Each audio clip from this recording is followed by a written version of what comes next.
Bismillahirrahmanirrahim. Dear students, Assalamu alaikum. Today we are going to discuss the contraindications of propranolol. As we can say, propranolol is strictly contraindicated in insulin-dependent diabetic patient. हम कहते हैं हम propranolol जो इंडराल tablets है, जो beta blockers है, ये हम इंसुलिन डिपेंडेंट डायबिटिक पेशेंट को नहीं दे सकते। तो आज इसके बारे में हम डिस्कस करेंगे कि कौन सा मैकेनिज़्म है जो कि रिस्पॉन्सिबल है for the contraindication of propranolol in insulin dependent diabetic patient. Propranolol suppose हम किसी डायबिटिक पेशेंट को जो कि इंसुलिन पे उसको डॉक्टर ने डाला हुआ है, वो इंसुलिन इंजेक्शन लगा रहा है, उसमें कभी कभी हाइपोग्लाइसीमिया के चांसेस भी हो सकते हैं। फॉर एग्ज़ाम्पल, कहीं पे वो डोज़ डबल स्ट्रेंथ वाला ले आता है, कहीं गलती से मेडिकल स्टोर वाला उसको डबल डोज़ दे देता है, या for example dose medical store वाले ने सेम दिया, गलती से 2 इंजेक्शन लगा दिए, आज एक लगा दिया और घंटे बाद उसको याद नहीं था पेशेंट को और दूसरा इंजेक्शन लगा दिया, तो देयर में बी चांसेस ऑफ हाइपोग्लाइसीमिया। या फॉर एग्ज़ाम्पल उसने जो रिटेलर था, जो मेडिकल स्टोर वाला था, उसने भी ड्रग सही स्ट्रेंथ में दिया और इसी तरह पेशेंट ने भी सही डोज ले लिया, एक ही इंजेक्शन जो कि उसको प्रिस्क्राइब था प्रॉपर डोज में उसने लगाया, लेकिन उसी दिन कहीं गलती से उसने एक्सरसाइज ज़्यादा कर दिया, कहीं मजदूरी ज़्यादा कर दी। एक पेशेंट है, मजदूर है, उसने मजदूरी ज़्यादा कर दी, तो फिर क्या होगा कि पेशेंट हाइपोग्लाइसीमिया में जाएगा, ब्लड ग्लूकोज लेवल डिक्रीज़ होगा। या फॉर एग्ज़ाम्पल मजदूरी भी उसने नहीं की, नॉर्मल एक्सरसाइज क्या है, नॉर्मल जो रूटीन था वो उसी पे कंटिन्यू था, लेकिन फॉर एग्ज़ाम्पल उसी दिन उसने खाना कम खाया, उसने जो कार्बोहाइड्रेट्स थे वो कम रिसीव किए, शुगर कंटेंट उसको कम मिल गए, तो अगेन वो हाइपोग्लाइसीमिया में जाएगा। तो जब हाइपोग्लाइसीमिया में जाएगा, यहाँ पे हम देखते हैं हमारे पास ये हार्ट और ये सर्कुलेशन मैंने जो बनाया, यहाँ पे आप देख रहे हो ये एक जी है जो ग्लूकोज लेवल शो कर रहा है in the blood. Blood circulation में जब ग्लूकोज लेवल डिक्रीज होगा, हाइपोग्लाइसीमिया डेवलप होगा, तो इन रिस्पांस टू दैट ये हाइपोग्लाइसीमिया को कवर करने के लिए ये गॉड गिफ्टेड है कि नॉरएपिनेफ्रिन ने रिलीज होना है। इस हाइपोग्लाइसीमिया को ट्रीट करने के लिए ये गॉड गिफ्टेड है कि खुद ब खुद नॉरएपिनेफ्रिन ने रिलीज होना है और वो इस ग्लूकोज लेवल को इंक्रीज करेगा। अब ये ग्लूकोज लेवल को किस तरह इंक्रीज करेगा? जब हाइपोग्लाइसीमिया होगा, ब्लड सर्कुलेशन में, ब्लड में हमारे पास जब ग्लूकोज लेवल डाउन चला जाएगा, नॉरएपिनेफ्रिन ने रिलीज होना है। नॉरएपिनेफ्रिन क्या करेगा, जहां पे बॉडी पे जहां जहां पे इसके रिसेप्टर्स होंगे, एड्रेनर्जिक रिसेप्टर्स होंगे, ये नॉरएपिनेफ्रिन वहां पे एक्ट करेगा और अपना इफेक्ट प्रोड्यूस करेगा। अगर हम यहाँ पे देख ले, लिवर पे अगर हम देख ले, तो हमारे पास ग्लूकोज सेव हो रहा है in the liver in form of glycogen. इसी तरह अगर हम मसल्स में देख ले, तो ग्लूकोज सेव हो रहा है इन फॉर्म ऑफ ग्लाइकोजन।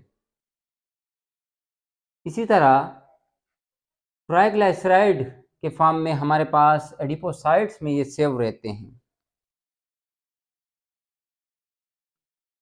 अब हम अगर देख लें, तो जब हमें ग्लूकोज की ज़रूरत होगी तो ये रिएक्शन इनहिबिट हो जाएगा।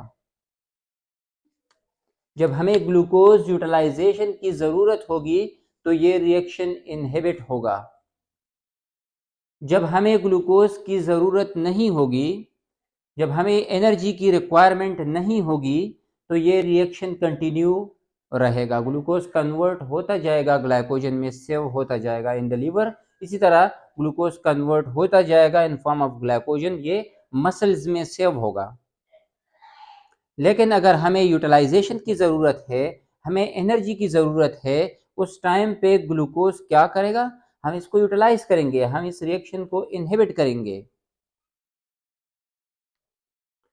इसी तरह अगर हमें ग्लूकोज यूटिलाइजेशन की ज़रूरत होगी तो एडिपोसाइट्स पे हमारे पास ये रिएक्शन फॉरवर्ड होगा, क्योंकि हमें ग्लूकोज चाहिए। तो हम ग्लूकोज जो है वो, अगर हमें यूटिलाइजेशन की ज़रूरत है तो ये ट्राइग्लाइसराइड की conversion into fats and glucose ये इंक्रीज हो जाएगा। अब एग्जाम्पल हम यहाँ पे देते हैं। Suppose we have stress condition, हमारी बॉडी पे स्ट्रेस कंडीशन आ गया। सपोज सडनली कहीं पे जलजला प्रोड्यूस हुआ, हम सब दौड़ते हैं, भागते हैं, बाहर निकलते हैं, उस टाइम पे स्ट्रेस हमारी बॉडी पे आएगा। जब स्ट्रेस आएगा मींस नॉरएपिनेफ्रिन ने रिलीज होना है। ये नॉरएपिनेफ्रिन क्या करेगा इस रिएक्शन पे? यहाँ पे हम सबको क्लियर है कि यहाँ पे बीटा 2 रिसेप्टर्स है। ये नॉरएपिनेफ्रिन इस बीटा 2 रिसेप्टर्स को स्टिमुलेट करेगा।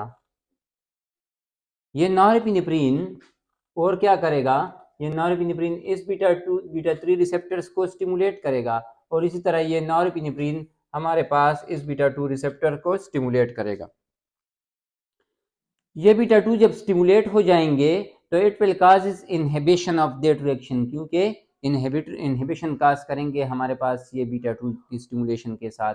तो ये ग्लूकोज की कन्वर्जन ग्लाइकोजन में नहीं होगी, हमारे पास ग्लूकोज ज़्यादा क्वांटिटी में लिवर में प्रोड्यूस होगा। इसी तरह ये रिएक्शन इनहिबिट हो जाएगा।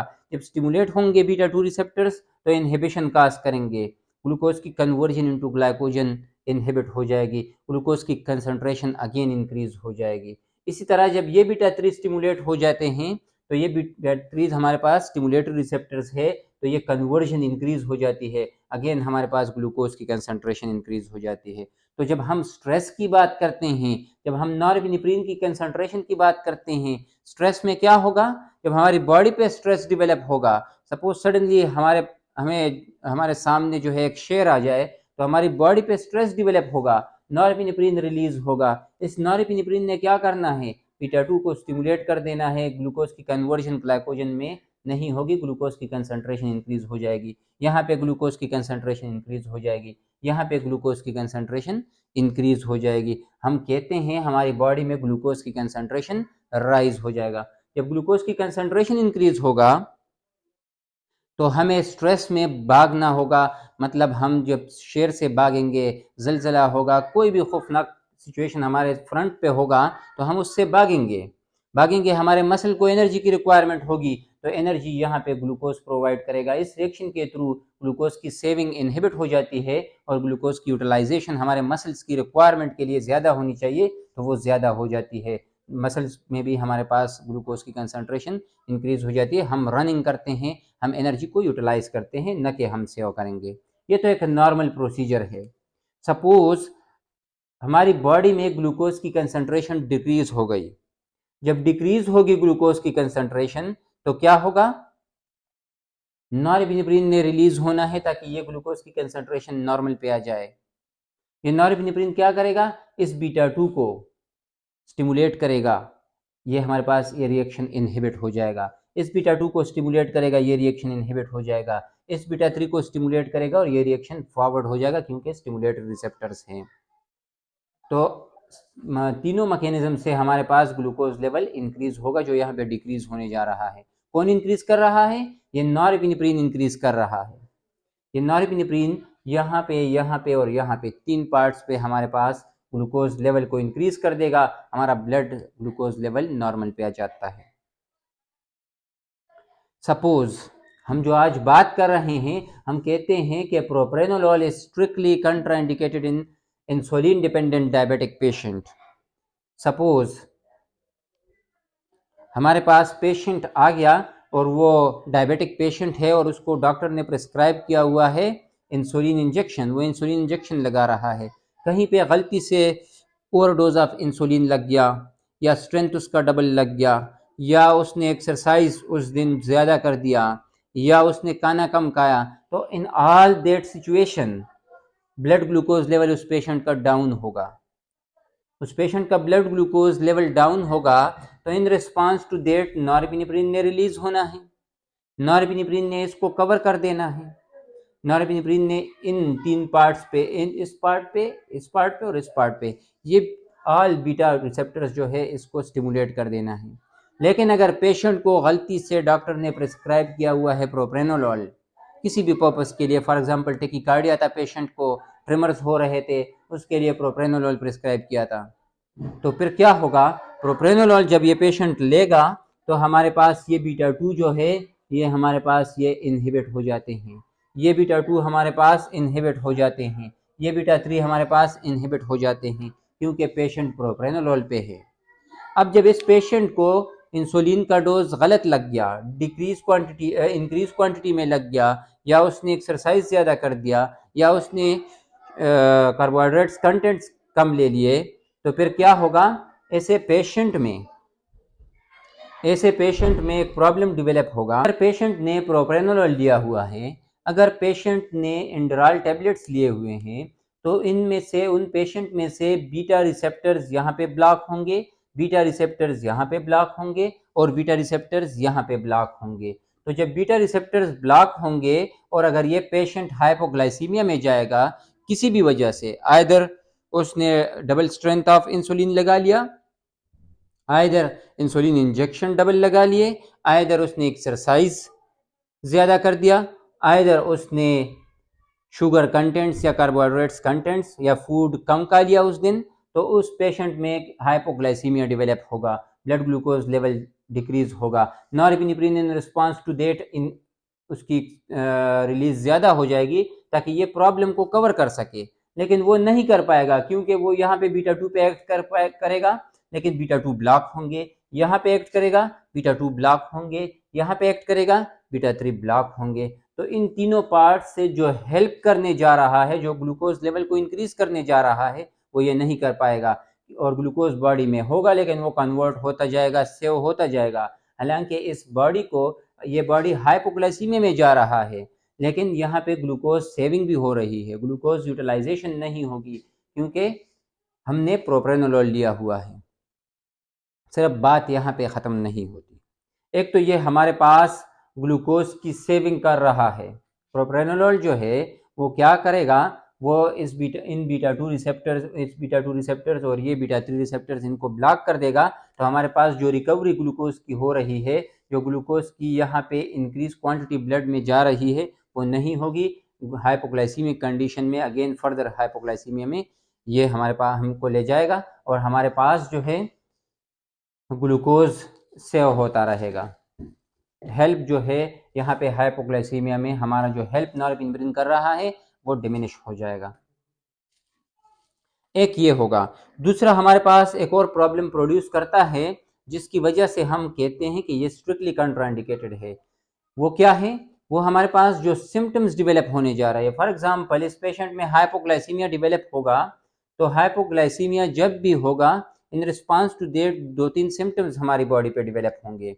एक ये होगा कि हमारे पास नॉरएपिनेफ्रिन जब रिलीज होगा टू कवर देट प्रॉब्लम, ये नॉरएपिनेफ्रिन हमारे पास आएगा और ये इस हर्ट पे एक्ट करेगा, इस हर्ट के बीटा 1 रिसेप्टर्स पे एक्ट करेगा। जब हर्ट के बीटा 1 रिसेप्टर स्टिमुलेट हो जाएंगे तो it will cause tachycardia, contractility increase हो जाएगी, कार्डियक आउटपुट इंक्रीज हो जाएगा। जब हार्ट रेट इंक्रीज होगा, टेकिकार्डिया डेवलप होगा, तो इस टेकिकार्डिया से हमें पता लग जाएगा कि there is some problem, patient hypoglycaemia में जा रहा है। हम 1-2 चम्मच चीनी खा लेंगे, 1-2 टॉफियाँ खा लेंगे तो पेशेंट जो है हाइपोग्लाइसीमिया में नहीं जाएगा, हाइपोग्लाइसीमिक कंडीशन जो है ये खुद ब खुद ट्रीट हो जाएगा। हमें सिम्टम्स जो है वो पता, सिम्टम से पता लगेगा। लेकिन फॉर एग्जांपल हमने बीटा ब्लॉकर प्रोप्रेनोलॉल लिया हुआ है, तो ये प्रोप्रेनोलॉल जस्ट यहाँ पे बीटा 2 को, यहाँ पे बीटा 2 को और यहाँ बीटा 3 को सिर्फ ब्लॉक नहीं करते, ये इस बीटा 1 को भी ब्लॉक कर रहे हैं। जब ये बीटा 1 ब्लॉक हो रहे हैं तो फिर क्या होगा, हमें जो टेकिकार्डिया डेवलप हो रहा है, जो हमें सिम्टम्स जिससे हमें पता लग रहा है कि हाइपोग्लाइसीमिया है, और हम जो है उसको ट्रीट करेंगे टेकिंग सम शुगर कंटेंट्स, तो हमें वो भी पता नहीं लगेगा क्योंकि हमने बीटा 1 रिसेप्टर ऑफ हर्ट भी ब्लॉक किए हुए हैं, तो टेकिकार्डिया डेवलप नहीं होगा। अगेन यहाँ तक भी बात नहीं रुकती, जो हमारे पास शॉर्ट मसल्स है वहाँ पे बीटा 2 रिसेप्टर्स मौजूद है। जब ये नॉरएपिनेफ्रिन इन बीटा 2 रिसेप्टर्स पे एक्ट करेगा तो हमारे पास ट्रिमर्स प्रोड्यूस हो जाते हैं। जो ट्रिमर्स प्रोड्यूस हो जाते हैं तो इन ट्रिमर्स से भी हमें पता लग सकता है कि पेशेंट कहीं हाइपोग्लाइसीमिया में तो नहीं जा रहा। तो हमें अगर ये सिम्टम्स बताएगा और टेकिकार्डिया डेवलप होगा, और इसी तरह स्वेटिंग भी एक इससे रेलिवेंट है, तो ऐसे कंडीशन में जब स्वेटिंग होगा, टेकिकार्डिया डेवलप होगा, और इसी तरह जो शॉर्ट मसल जो ट्रेमर्स प्रोड्यूस हो रहे हैं, तो इन तीनों सिम्टम्स से हमें अंदाज़ा हो सकता है कि पेशेंट हाइपोग्लाइसीमिया में जा रहा है। तो हम खुद भी पेशेंट को शुगर कंटेंट्स दे सकते हैं और पेशेंट जो है वो नॉर्मल पे आ सकता है। लेकिन जब हम प्रोप्रेनोलोल दे देते हैं, इंडराल टैबलेट्स दे देते हैं, यहाँ पे बीटा 1 ब्लॉक हो जाते हैं, यहाँ पे बीटा 3 ब्लॉक हो जाते हैं, यहाँ पे बीटा 2 ब्लॉक हो जाते हैं, यहाँ पे बीटा 2 ब्लॉक हो जाते हैं, और यहाँ शॉर्ट मसल्स पे भी बीटा 2 ब्लॉक हो जाते हैं।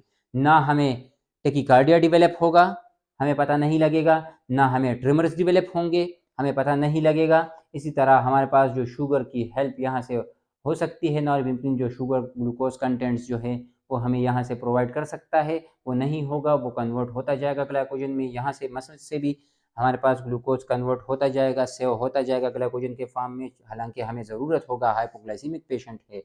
और इसी तरह यहाँ पे भी बीटा 3 जो है वो इनहिबिटेड होंगे। जब बीटा 3 प्रोप्रेनोल के साथ इनहिबिटेड होंगे तो ट्राइग्लाइसराइड की कन्वर्जन फैट्स और ग्लूकोज में नहीं होगी, तो हमें ज़रूरत होगी ग्लूकोज की, और हमें ग्लूकोज प्रोवाइड नहीं होगा, ग्लूकोज बॉडी में सेव होता रहेगा। ठीक है, तो हम इससे ये कह सकते हैं कि propranolol is strictly contraindicated in insulin dependent diabetic patient. अगर हम प्रोप्रेनोलोल देंगे ऐसे पेशेंट को जो कि इंसुलिन डिपेंडेंट डायबिटिक पेशेंट है, जो कि इंसुलिन पे हैं ऑलरेडी, तो क्या होगा, हमें ना सिम्टम्स डेवलप होंगे हाइपोग्लाइसीमिया के, और ना हमारे पास जो हाइपोग्लाइसीमिया को ट्रीट करने का हेल्प है through norepinephrine from various organs, वो भी नहीं मिलेगा। एनी क्वेश्चन रिगार्ड्स दैट आप पूछ सकते हैं। नेक्स्ट वी विल कंटिन्यू इंशाल्लाह। अल्लाह हाफिज़।